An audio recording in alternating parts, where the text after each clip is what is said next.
গত 2 দশকে তুরস্ক ধীরে ধীরে আবারও একটি গুরুত্বপূর্ণ আঞ্চলিক শক্তি হিসাবে আত্মপ্রকাশ করেছে।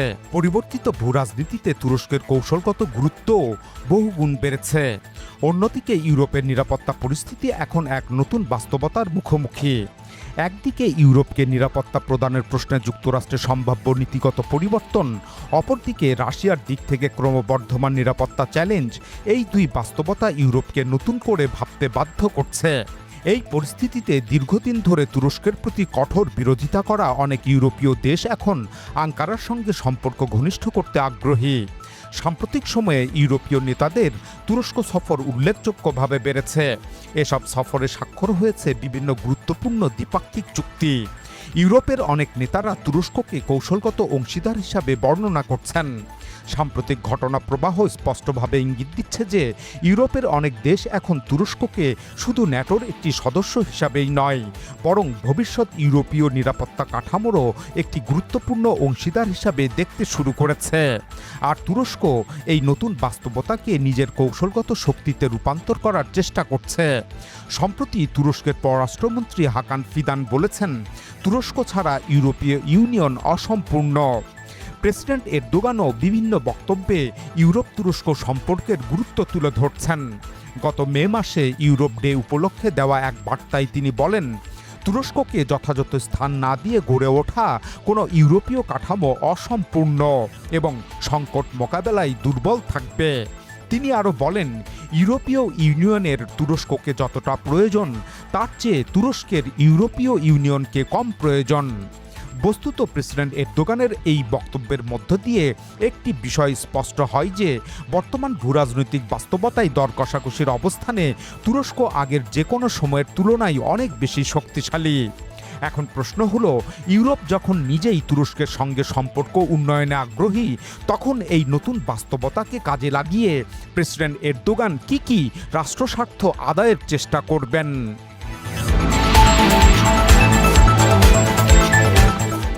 এক্ষেত্রে তুরস্ক নিশ্চিতভাবে তার প্রতিরক্ষা ও অর্থনৈতিক স্বার্থের প্রতি নজর দেবে। তবে শুধু প্রতিরক্ষা ও অর্থনীতিই নয়, ইউরোপের সঙ্গে সম্পর্কের বিনিময়ে তুরস্ক তার বিস্তৃত ভূরাজনৈতিক অবস্থানকেও শক্তিশালী করতে চাইবে। গত এক দশকে তুরস্ক মধ্য এশিয়া, ককেশাস, মধ্যপ্রাচ্য, উত্তর আফ্রিকা, হর্ন অফ আফ্রিকা এবং বলকান অঞ্চলে নিজের প্রভাব উল্লেখযোগ্যভাবে বাড়িয়েছে।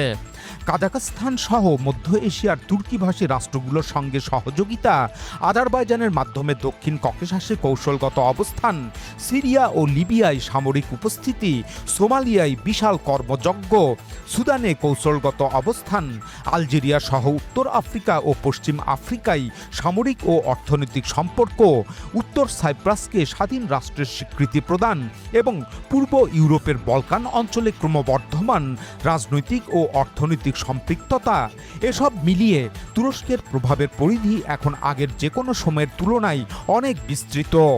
এই বিস্তৃত প্রভাব দীর্ঘমেয়াদে ধরে রাখতে ইউরোপের সঙ্গে স্থায়ী সংঘাতের পরিবর্তে সহযোগিতামূলক সম্পর্ক তুরস্কের জন্য অনেক বেশি কার্যকর।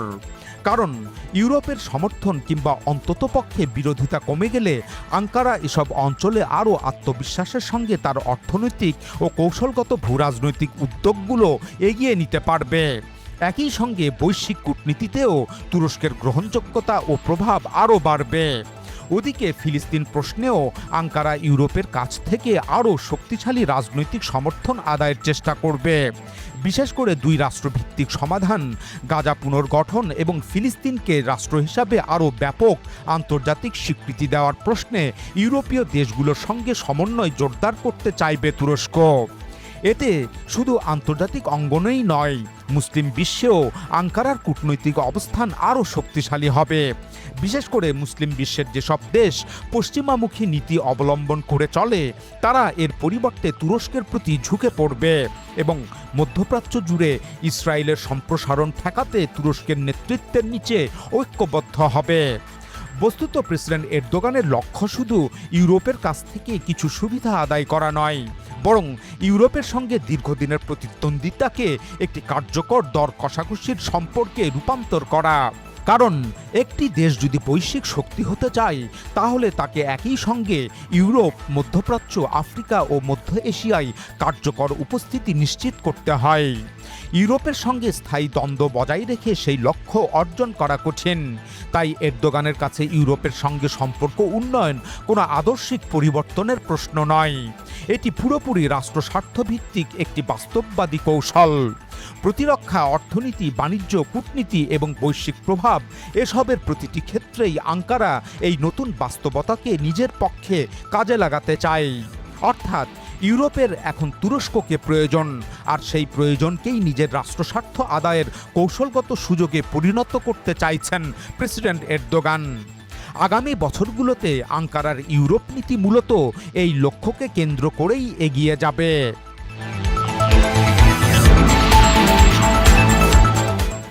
সেই লক্ষ্য পূরণে তুরস্ক ইউরোপের প্রতিরক্ষা শিল্পে আরও গভীরভাবে যুক্ত হতে চাইবে। বর্তমানে ইউরোপ নিজস্ব প্রতিরক্ষা সক্ষমতা বাড়ানোর পরিকল্পনা নিয়ে এগোচ্ছে। এই সুযোগ কাজে লাগিয়ে আঙ্কারা চাইবে ইউরোপের নতুন প্রতিরক্ষা উদ্যোগগুলোতে তুরস্ককে একটি অপরিহার্য অংশীদার হিসাবে অন্তর্ভুক্ত করা হোক। এর ফলে যৌথ অস্ত্র উন্নয়ন, উৎপাদন, প্রযুক্তি বিনিময় এবং দীর্ঘমেয়াদী শিল্প সহযোগিতার নতুন পথ খুলে যাবে। আর তাতে তুরস্ক নির্মিত অস্ত্র ইউরোপের বাজারে প্রবেশ করবে এবং অন্যান্য দেশেও রপ্তানি হবে। বর্তমানে তুরস্ক ইউরোফাইটার টাইফুন যুদ্ধবিমান উৎপাদন কর্মসূচিতে অংশ নেওয়ার চেষ্টা করছে। একইভাবে ফ্রান্স ও ইতালির সঙ্গে শামটি আকাশ প্রতিরক্ষা ব্যবস্থার ক্ষেপণাস্ত্র নিয়ে আলোচনা চলছে। ইতিমধ্যেই স্পেনের সঙ্গে তুর্কি হুরজের যুদ্ধ প্রশিক্ষণ বিমান প্রকল্পে সহযোগিতা শুরু হয়েছে। সেই সাথে ইতালির প্রতিরক্ষা প্রতিষ্ঠান পিয়াজিও অ্যারোস্পেস এখন তুরস্কের টার্কিশ অ্যারোস্পেস ইন্ডাস্ট্রিজের নিয়ন্ত্রণে এসেছে। এর পাশাপাশি তুরস্কের ড্রোন নির্মাণকারী প্রতিষ্ঠান বাইকার ও ফ্রান্সের সাফরান যৌথভাবে ড্রোন প্রযুক্তি উন্নয়নে চুক্তি করেছে। উল্লেখ্য, ইউরোপে সামরিক ড্রোনের চাহিদা দ্রুত বাড়ছে। আগামী বছরগুলোতে বৈশ্বিক ড্রোন বাজারের আকার কয়েকশো বিলিয়ন ডলারে পৌঁছাতে পারে। এই বিশাল বাজারে বড় অংশীদার হওয়ার লক্ষ্য নিয়েই তুরস্ক ইউরোপীয় দেশগুলোর সঙ্গে যৌথ উৎপাদন এবং প্রযুক্তিগত সহযোগিতা বাড়াতে চাইছে। ড্রোন ছাড়াও তুরস্ক ইতিমধ্যেই রোমানিয়ার কাছে করভেট যুদ্ধজাহাজ সরবরাহ করেছে। পর্তুগিজ নৌবাহিনীর জন্য বহুমুখী লজিস্টিক্স ও জ্বালানি সরবরাহকারী দুটি যুদ্ধজাহাজ নির্মাণ করছে। এছাড়া আরও কয়েকটি ইউরোপীয় দেশের কাছে ড্রোন, সাজোয়া যান, ক্ষেপণাস্ত্র এবং অন্যান্য সামরিক সরঞ্জাম রপ্তানির সুযোগ তৈরি হয়েছে। এসব উদ্যোগ প্রমাণ করে তুরস্ক শুধু অস্ত্র বিক্রি করতে চায় না, বরং ইউরোপের সঙ্গে যৌথভাবে উন্নত প্রযুক্তির অস্ত্র তৈরি করতে চায়। এর ফলে তুরস্কের প্রতিরক্ষা রপ্তানি থেকে যেমন আয় বাড়বে, তেমনি দেশটির নিজস্ব সামরিক সক্ষমতাও আরও শক্তিশালী হবে। আঙ্কারা ইউরোপের সঙ্গে যৌথ অস্ত্র উৎপাদনে গেলে আরেকটি বড় সুবিধা পাবে, তা হলো অস্ত্র রপ্তানিতে বিদেশি নিষেধাজ্ঞার ঝুঁকি অনেকটাই কমে যাবে। অতীতে রপ্তানি লাইসেন্স সংক্রান্ত জটিলতার কারণে তুরস্কের অস্ত্র বিক্রি বাধাগ্রস্ত হয়েছে। এর সবচেয়ে আলোচিত উদাহরণ পাকিস্তানে রপ্তানি করতে চাওয়া T-129 অ্যাটাক যুদ্ধ হেলিকপ্টার। এতে ব্যবহৃত মার্কিন ইঞ্জিনের রপ্তানি অনুমোদন আটকে যাওয়ায় তুরস্ক পাকিস্তানে হেলিকপ্টারগুলো আর সরবরাহ করতে পারেনি। সুতরাং তুরস্কের উপর নিষেধাজ্ঞা আরোপ হলে শুধু আঙ্কারাই ক্ষতিগ্রস্ত হয় না, তুর্কি অস্ত্রের ক্রেতা দেশগুলোকেও সমস্যায় পড়তে হয়।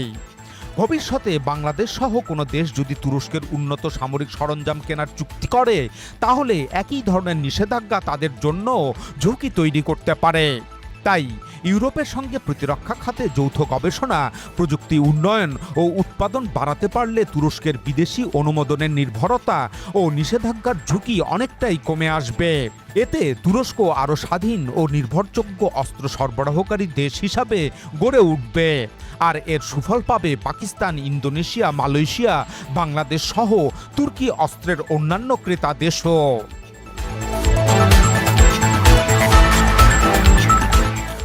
ইউরোপের সাথে সম্পর্কের বিনিময়ে তুরস্কের দর কষাকষির অন্যতম আরেকটি প্রধান ক্ষেত্র হবে ব্যবসা বাণিজ্যের সম্প্রসারণ করা নিয়ে। বস্তুত একটি দেশ বিশ্ব রাজনীতিতে কতটা প্রভাবশালী হবে তা অনেকাংশেই নির্ভর করে তার অর্থনৈতিক শক্তিমত্তার ওপর। এখনো পর্যন্ত ইউরোপ তুরস্কের সবচেয়ে বড় রপ্তানি বাজার। 2025 সালের পরিসংখ্যান অনুযায়ী তুরস্কের মোট পণ্য রপ্তানি ছিল প্রায় 274 বিলিয়ন মার্কিন ডলার।